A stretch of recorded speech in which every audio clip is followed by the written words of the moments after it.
मैं आज यहाँ जो बच्चों को पोलियो के कतरे पिलवाने की मुहिम है जो कराची और हैदराबाद डिवीज़न में आज से शुरू हो रही है और 21 अगस्त तक चलेगी और उसके बाद लाड़काना, मीरपुर ख़ास और सक्खर डिवीज़न के डिस्ट्रिक्ट्स में 22 अगस्त से ये मुहिम एक हफ़्ते के लिए चलेगी। इस पूरी मुहिम में तकरीबन 99 लाख, तकरीबन 1 करोड़ बच्चों को हमने पोलियो के कतरे पिलवाने हैं और इसमें तकरीबन 34,000 की टीम शामिल हैं, जिसमें सुपरवाइज़र्स उसके अलावा हैं 7,000 के करीब। इंशाल्लाह ताला जैसे कि हमने पहले सारी पोलियो की ड्राइव्स की थी, उसमें हमें कामयाबी हुई है। हमारा रिफ्यूज़ल रेट भी 50% कम हो गया है पहले से, लेकिन हमारी यही कोशिश है कि सूबे के हर बच्चे को, 5 साल से कम बच्चे को पोलियो के ये कतरे पिलाए जाएं, इसलिए कि पोलियो ऐसा मौजी मर्ज़ है जिसका कोई इलाज तो नहीं है, लेकिन इसकी प्रिवेंशन ज़रूर है, बहुत आसान है। ये 2 कतरों की वजह से बच्चा इस मर्ज़ से बच जाता है और जिसके बहुत शदीद कॉन्सिक्वेंसेस होते हैं, अल्लाह ना करे अगर किसी को हो जाए। हमें ख़ास तौर पे पिछले 2 साल से जुलाई 2020 के बाद सिंध के अंदर कोई भी पोलियो का केस नहीं है, अल्लाह ताला का बड़ा शुक्र है। इसके साथ साथ 1 साल से ऊपर हो गया है कि हमारे तमाम पोलियो सैंपल्स करते क्या हैं कि डिफरेंट जगहों पे जाके सैंपल्स में देखते हैं कि पोलियो वायरस तो कहीं नहीं है।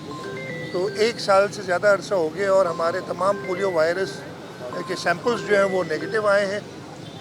अल्लाह ताला का बड़ा करम है और हमारी EOC, हमारे जो पार्टनर्स हैं जिसमें रोटरी है, बिल गेट्स फाउंडेशन है, इसके अलावा बहुत सारे पार्टनर्स हमारे साथ इसमें काम कर रहे हैं।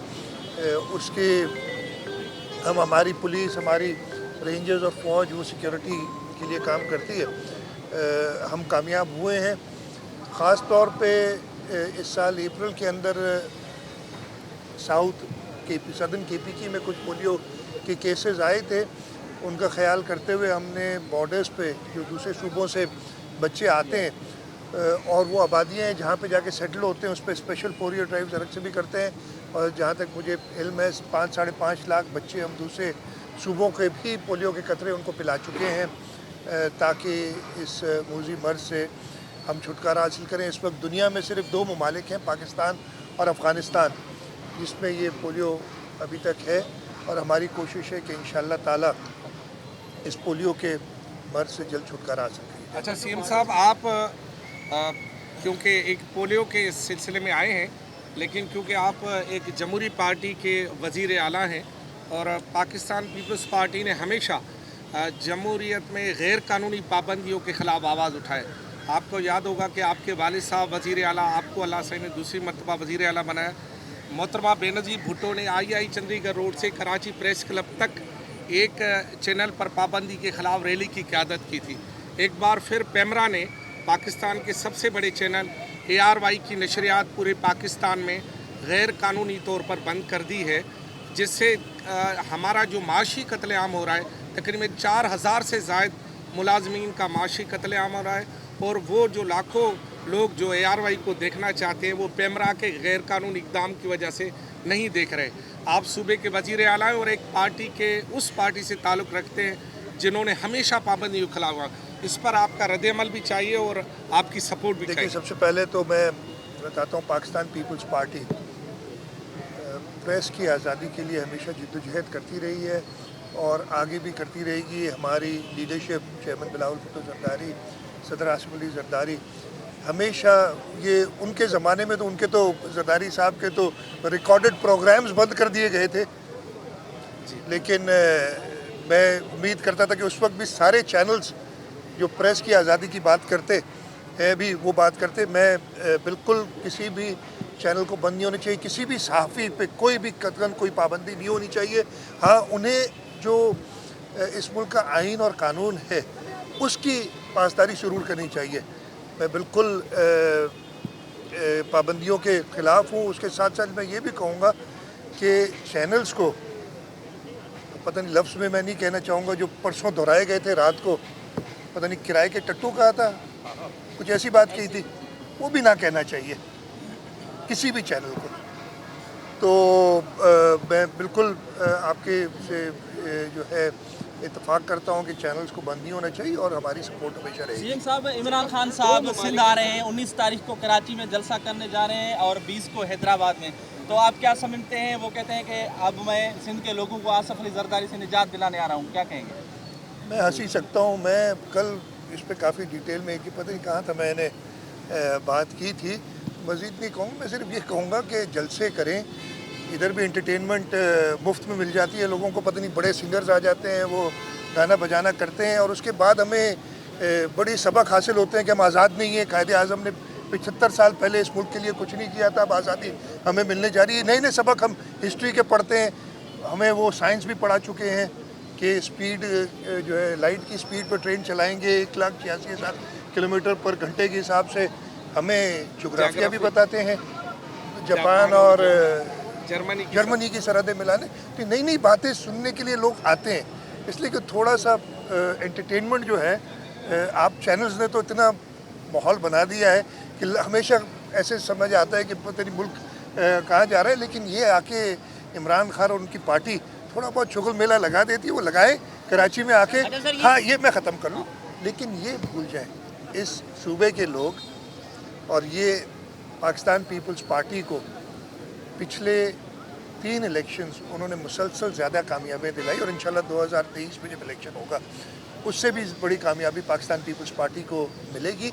इसलिए कि पाकिस्तान पीपल्स वजह है उसकी, कोई ऐसे नहीं मिलेगी।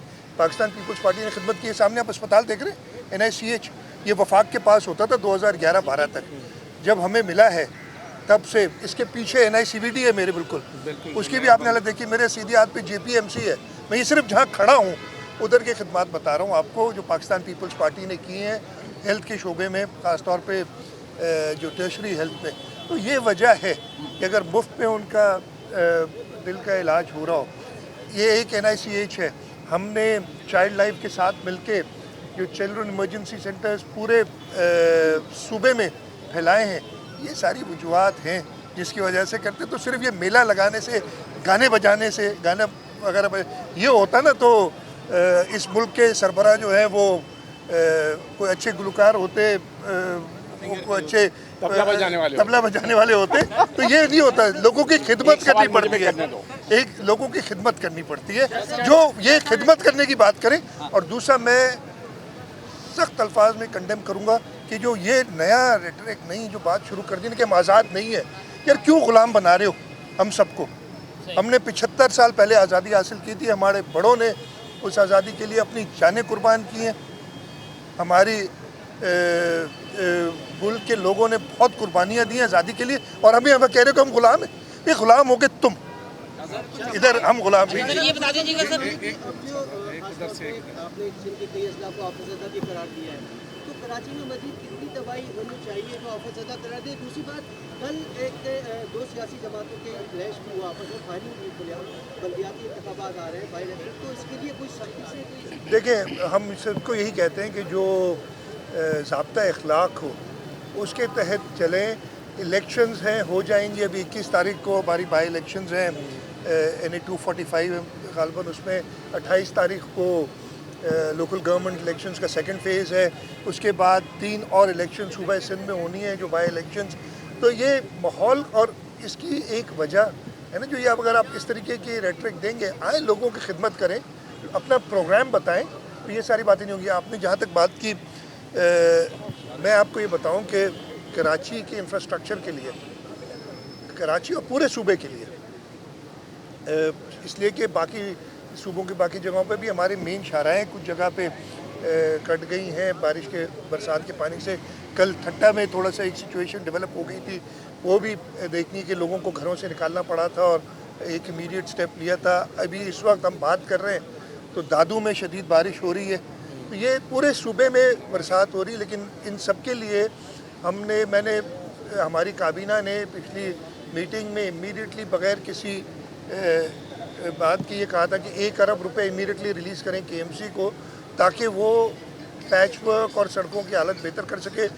इसके साथ साथ मैं आपको ये बता रहा हूँ कि हम हमारा प्लान है कि तकरीबन 10 अरब रुपए हम रिहेबिलिटेशन के लिए अरेंज कर रहे हैं ताकि हम खर्च कर सकें उसको। अच्छा शाह साहब एक सवाल बता दीजिएगा कि आप कहते हैं कि जो सुबह में अच्छा हो बुरा हो मैं जिम्मेदार हूँ। इस वक्त महंगाई तो है ही है, लेकिन अगर महंगाई 4% है तो आवाम तक वो 10% पहुँचती है।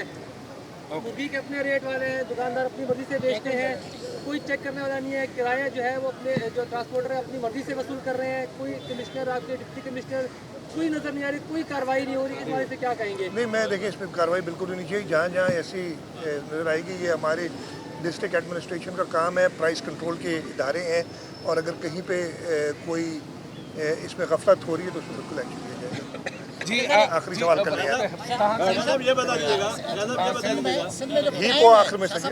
हाँ, में जो क्राइम है आप इजलास कर रहे हैं अमन अमान के हवाले से, खासतौर पे देही इलाकों में जो किडनैपिंग और रैंसम है वो बहुत ज़्यादा बढ़ गया है। इस तरह की सोशल मीडिया पे वीडियोस आ रही हैं जो बहुत ही तकलीफदा है, उस पर क्या कर रही है? देखिए, ये जो तकलीफदेह वीडियोस मैंने भी देखी हैं जो आई हैं, दो ऑप्शंस है ना हमारे पास। यहाँ तो हथियार डाल दें, जो कि हम कभी नहीं करेंगे, और ये जो फैलाना चाहते हैं इस तरीके की अफरा तफरी, उसको हम सकम करें प्रेशर को, या इनके खिलाफ जाएं जो कि इंसान दुश्मन लोग हैं और इनको ख़त्म करें। हम उस पर बिलीव करते हैं। इंशाल्लाह ताला शिकारपुर में हुआ था वाक़या, आज से साल तकरीबन हो गया है, उसके भी हमने प्रॉपर एक्शन लिया। अभी ये घोटकी के इलाके से काफ़ी इश्यूज़ आ रहे हैं, जो हमारा बॉर्डर है पंजाब, बलूचिस्तान और सिंध का, ये ट्राई बॉर्डर एरिया में प्रॉब्लम्स आ रहे हैं। हम पंजाब पुलिस के साथ और बलूचिस्तान पुलिस के साथ मिलके इंश्योर करेंगे कि इधर से ये दहशतगर्दी और ये डाकू राज खत्म। सर 9 साल से सवाल थी। हाँ? केपी के आरोप कुछ जो वफाक की सड़कें हैं उनका काफ़ी बुरा वाला मिसाल जहांगीर रोड से लेके दीगर शहर की जो वफाक के कंट्रोल में, वफाक के कंट्रोल में नहीं है सड़कें। वफाक ने ये बनवाई थी सड़कें और बड़ा फैनफेयर के साथ बनाई थी। अब उनकी जो हालत है वो आप सबको पता है। जब ये बन रही थी उस वक्त भी मैंने रेस किया था कि आप ड्रेनेज प्रॉपर नहीं बना रहे हैं, और वो ड्रेनेज हमने कोशिश ये की है जहाँ जहाँ सड़क बनाई है वहाँ पे स्टॉर्म वाटर ड्रेन्स और ड्रेनेज सिस्टम बनाए, जो नई सड़कें बनाई हैं, और उसमें फ़ायदा हुआ है। मैं ये कह सकता हूँ, मैं ये तो नहीं कहूँगा, लोग कहेंगे कि जी बात कर रहे हैं, लेकिन जितनी बारिश इस सूबे में और ख़ासतौर पे कराची शहर में हुई है, ऐसी अनप्रेसिडेंटेड बारिश है। जुलाई के महीने का रिकॉर्ड है, अगस्त का मेरे ख्याल एक और रिकॉर्ड कायम हो जाएगा। अल्लाह करे और बारिश है 9 महीने, ऐसे कोई दुआ मांग रहा कि एक रहमत की बारिश हो, कोई जहमत की बारिश ना हो। लेकिन उसके बावजूद हमारी सड़कें, मेन शाहराहें अगर घंटों में क्लियर हो जाती हैं। नशेबी इलाकों में ज़रूर पानी रहता है, प्रॉब्लम्स है, मैं बिल्कुल नहीं कह रहा।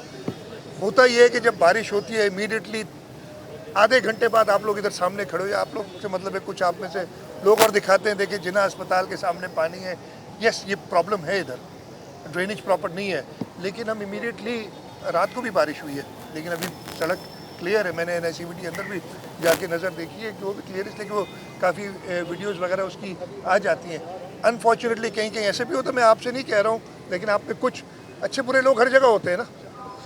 आपके अंदर भी कुछ बुरे लोग हैं जो पुरानी वीडियोज़ चला के और फिर देते, और उससे ज़्यादा ये कि सोशल मीडिया पे वो 2 साल पुरानी, 10 साल पुरानी वीडियोस भी आज की जगह के पेश करते और एक इंतशार फैलाते। मैं सबको एक्सेप्ट करता हूँ, भाई आज़ादी ख्याल है और किसी पे कोई कदर नहीं, लेकिन एक ज़ाब्ता भी होना चाहिए, ज़ाब्ता अखलाक भी होना चाहिए, मोरालिटी भी कोई चीज़ है उस पर करें। लेकिन हम इंशाल्लाह वो जो बात नहीं करते हैं उसको भी करेंगे। यार बहुत हो गया भाई, PMDC का वफाक की विभाग से मसलों के पास है। एडमिशन के सिलसिले में इस बार क्या किया जाएगा? एक साथ होगा सारा? ये पता नहीं है, आप ये मैडम जवाब दे देंगी बिकॉज ये फॉलो कर रही है। PMDC का जो बिल है वो सेनेट से की जो कमेटी है उससे पास होके अभी सेनेट का जैसे इजलास होगा उसमें आएगा, और उसमें अगर वो पास होगा इंशाल्लाह, और PMDC का जब बिल पास होता है तो फिर MD कैट भी खत्म हो जाएगा। सर तालिबान का एक सवाल है कि 10 साल से KPK में तालिबान की 10 साल से हुकूमत है, वहाँ पर तहरीक इंसाफ की, वहाँ पर तालिबान एक बार फिर मुनज़्ज़िम हो गए।